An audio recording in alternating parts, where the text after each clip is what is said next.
Funny இப்போதைக்கு அவர் எம்சியூவில் Daredevil பானகன் season 2 அதோட ஷூட்டிங்கை முடிச்சிட்டாப்புல.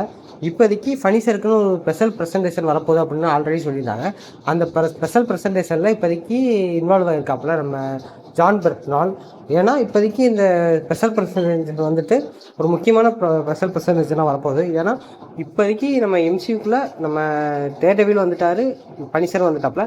இதுக்கப்புறம் ஃபனிசர் ஸ்ட்ரெயிட்டாக ஸ்பைடர்மேன் பிராண்ட் நியூ டேயில் வந்து ஆக்ட் பண்ண போகிறாரு. இதுக்கு இடையில நம்ம ஸ்பெஷல் ப்ரெசன்டேஷனை முடிச்சுட்டு தான் அவர் அந்த படத்துக்கு போக போகிறாரு. அதுவும் இல்லாமல் இந்த ஸ்பெஷல் ப்ரெசன்டேஷன் 2026 வந்துடும் அப்படின்னு சொல்லியிருக்காங்க. அதாவது நெக்ஸ்ட் இயர் வந்துடும் சொல்லியிருக்காங்க. பட் எந்த மாதம் எந்த டேட் அப்படிங்கிறது இது வரைக்கும் அஃபீஷியலாக எங்கேயுமே கன்ஃபார்ம் பண்ணல. பட் இப்போதைக்கு எனக்கு தெரிஞ்ச வரைக்கும் ஸ்பெஷல் ப்ரெசன்டேஷனுக்கான ஷூட்டிங் ஆரம்பிச்சிருச்சு. ஸோ கூடிய சீக்கிரம் அதை பற்றி சில இன்ஃபர்மேஷன் வரும். ஸோ இன்ஃபர்மேஷன் வந்ததுக்கப்புறம் அது எப்படி இருக்க போகுது அப்படிங்கிறத பற்றி நம்ம யோசிக்கலாம். பட் ஸ்பெஷல் ப்ரெசன்டேஷனுங்கிறது பெருசாக எதுவும் இருக்காது. ஒரு சின்ன கிளிப் மாதிரி தான் இருக்கும். ஒரு 1/2 hour இருக்கும், மிஞ்சி போனால் அவ்வளோதான் இருக்கும். அதில் பெரிய அளவில் ஒன்றும் காட்ட போகிறதில்ல. பட் இருந்தாலும் அந்த ஸ்பெஷல் ப்ரெசன்டேஷனுக்காக நான் வெயிட் பண்ணுறேன். நம்ம பனிசராக அதில் எப்படி காட்ட போகிறாங்க அப்படிங்கிறதுக்காண்டி நான் ஆவலாக வெயிட் பண்ணிட்டு இருக்கேன். ஸோ இந்த ஸ்பெஷல் ப்ரெசன்டேஷனுக்கு யாரெல்லாம் வெயிட் பண்ணுறீங்க அப்படிங்கிறத கீழே கமெண்ட் பண்ணிட்டு இந்த வீடியோ பிடிச்சிருந்தா ஒரு லைக் பண்ணுங்கள், சப்ஸ்கிரைப் பண்ணிக்கோங்க. பாய்.